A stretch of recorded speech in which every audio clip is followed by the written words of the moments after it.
Abuya tercinta, engkaulah sang pelita, menebar cahaya di hati manusia. Sentuhan kasihmu, laksana baginda, dan kehadiranmu anugerah yang nyata. Para ikhwan dan akhwat yang dimuliakan oleh Allah, selanjutnya adalah pembacaan atau kisah mengenai Abuya Kiai Haji Ahmad Ansari yang akan dibacakan oleh ading ulun yaitu Ustadz Maftuh. Dan setelah pembacaan manaqib Abuya nanti dilanjutkan, kita menunggu muqaddam selesai.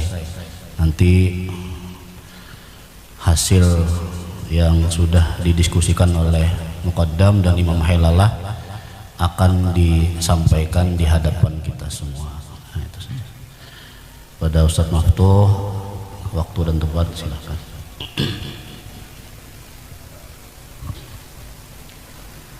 Assalamualaikum warahmatullahi wabarakatuh.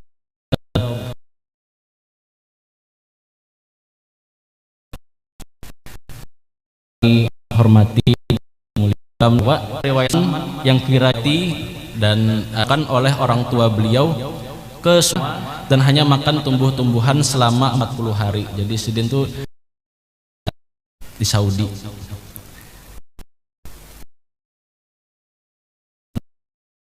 Beliau terpaksa biaya untuk kehidupan saulati. Kemudian Abuya Ahmad bertemu beliau yaitu Ummi Haji binti Haji Abdul Muttalib. Waktu itu sedang melaksanakan ini kisah sidin waktu di pada suatu hari menunaikan ibadah haji. Abuya Ahmad Ansari melewati sebuah restoran Malaysia yang berada di dan sidin waktu tuntung bahaji sebuah batu ada tekat sidin hendak begawi di restoran itu. Alhamdulillah ada di sidin lalu itu kerja di sebuah toko arloy masjid. Nah, itulah pengajian yang beliau ikuti, pengajian umum jani dan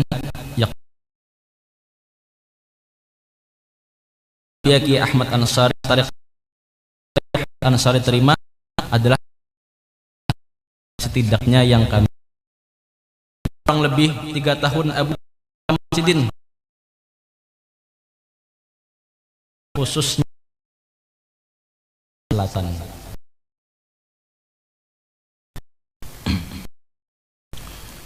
Jadi pada tahun Buya mendapatkan perintah untuk pulang ke Indonesia.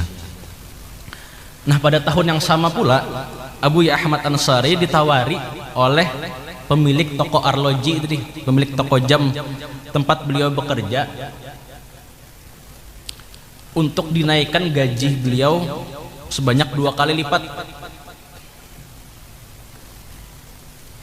Hal ini menunjukkan betapa sang pemilik toko tadi ini begitu sayang kepada Abuya dan seakan berat untuk melepaskan orang yang begitu beliau percayai. Nah, jadi yang ampun toko Sayyid dari Marga Assegaf tadi saking sayangnya dan kada hendak lapas lawan Buya nih karena pekerja pegawai kesayangan. Asidin ini sampai hendak dinaikkan gaji 2 kali lipat. Namun akhirnya Abuya Ahmad Ansari sudah membulatkan tekad untuk pulang ke Indonesia demi mematuhi perintah dari sang guru. Awal mendakwahkan tarekat Tijaniyah di Kalimantan Selatan, Abuya memusatkan kegiatan pengajian 1 minggu sekali di rumah beliau yang berada di Jalan Gunung Sari, Teluk Dalam. Nah, 5 tahun berjalan, karena tempat pengajian tersebut tidak dapat lagi menampung jamaah, maka atas petunjuk dari guru beliau dan dukungan dari Ikhwan Tijani, dibangunlah zawiyah yang dapat menampung lebih banyak jamaah. Nah, zawiyah ini diberi nama pertama itu Zawiyah Arifin, yang kemudian beliau namai lagi kini menjadi Zawiyah Abu Bakar Banjarmasin. Bermula dari satu zawiyah di Banjarmasin, tarekat Tijaniyah mulai dikenal oleh masyarakat di Kalimantan Selatan. Hal ini ditandai dengan dibangunnya zawiyah Tijaniyah di berbagai daerah, di Kabupaten Hulu Sungai, Batola, Tabalong, terus hingga sampai ke Pulau Bangka, Sumatera Selatan. Abuya Kiai Haji Ahmad Ansari banyak menghabiskan waktunya untuk berkeliling ke daerah-daerah untuk menemui murid-murid Syekh Ahmad Tijani dan melayani para syurafa yang datang ke Indonesia. Di samping itu, Abuya Ahmad Ansari selalu meluangkan waktu beliau puluhan kitab-kitab yang Sidin terima dari para masyayikh itu agar kita semua yang di Indonesia ini lebih mudah untuk belajar karena sudah berbahasa ibu kita ini bahasa Indonesia. Kebiasaan Abuya menulis juga mengikuti dari kebiasaan sang guru, yakni Syekh Idris Al-Iraqi yang memiliki berpuluh-puluh karangan kitab. Pada tahun 2009 dengan izin Allah dan restu dari guru beliau, Abuya Kiai Haji Ahmad Ansari meresmikan Ma'had Tahfizul Quran Al-Ansari yang ada di Banjarmasin. Pesantren menghafal Al-Quran khusus untuk anak-anak, di mana para santri dididik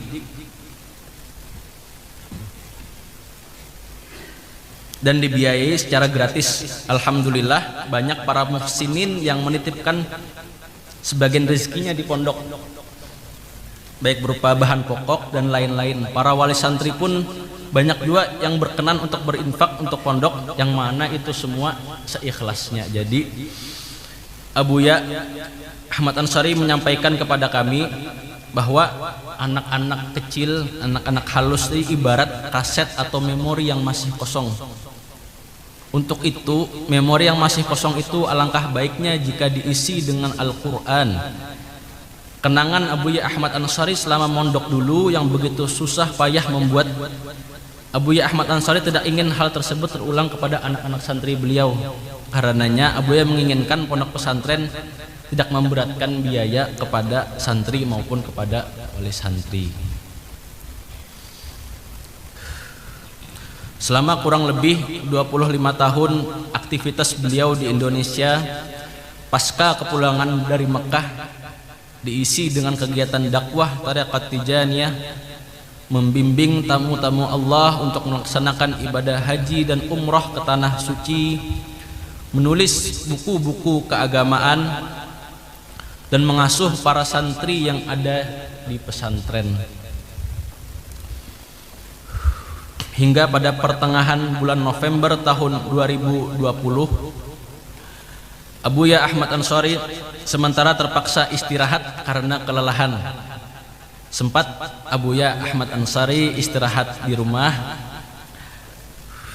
namun kemudian beliau akhirnya dipilihkan untuk beristirahat di rumah sakit. Selama kurang lebih 1 minggu di rumah sakit, Abuya Ahmad Ansari setiap ditanya oleh perawat ataupun dokter yang datang yang periksa, kayak Pak keadaan pian nyamankah? Jadi perawat atau dokter yang menjaga nih. Wah, Sidin langsung senyum. Sidin, alhamdulillah, alhamdulillah. Buya nyaman, alhamdulillah. Buya sehat, alhamdulillah aja Sidin. Jawab Sidin dengan himung, dengan senyum Sidin. Bujur-bujur kayak orang sehat Sidin menyambat itu.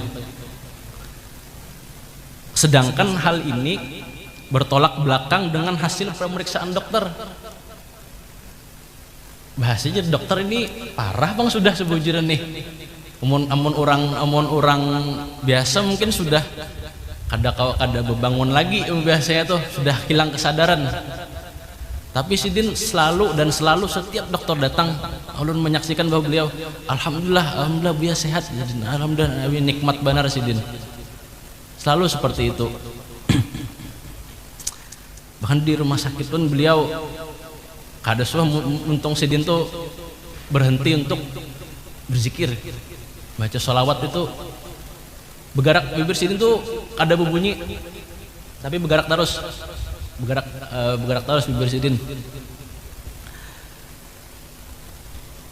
Bahkan ketika suatu waktu sidin tuh kehilangan kesadaran, masih sempat sidin tuh ketika hilang kesadaran tuh masih sempat salah seorang kakak kami mengeluarkan harta beliau yang masih tersisa untuk pembangunan zawiyah yang belum selesai. Hal ini bagi kami sebagai isyarat bahwa sebelum meninggalkan dunia dan kembali ke hadirat Allah, beliau ingin menghabiskan seluruh harta yang masih beliau miliki. Nah, jadi duit ungkawa tuh bahasa ulun tuh hati itu kadang bawa duit gitu lah. Di anu sidin berataan do dibagiakan sidin, zawiyah, perawat-perawat dan sebagainya. Hingga pada tanggal 22 November 2020, beberapa waktu sebelum adzan asar berkumandang, Buya Ahmad Ansari menghembuskan nafas terakhir beliau di dunia, saat dimana ruh beliau berpisah dengan jasadnya untuk kembali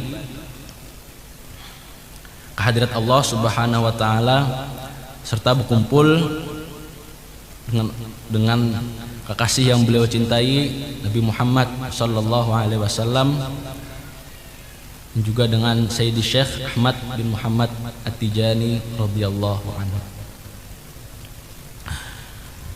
Abuya Kiai Haji Ahmad Ansari senantiasa mengajarkan kepada kami untuk menjadi seorang pelayan, baik itu pelayan bagi murid-murid Syekh Ahmad At-Tijani maupun menjadi pelayan bagi santri-santri yang menghafalkan Al-Quran di pesantren. Abuya pun menanamkan ajaran bahwa sebagai seorang pelayan yang membantu guru ataupun membantu pesantren, kita ini jangan sampai merasa membantu sidin.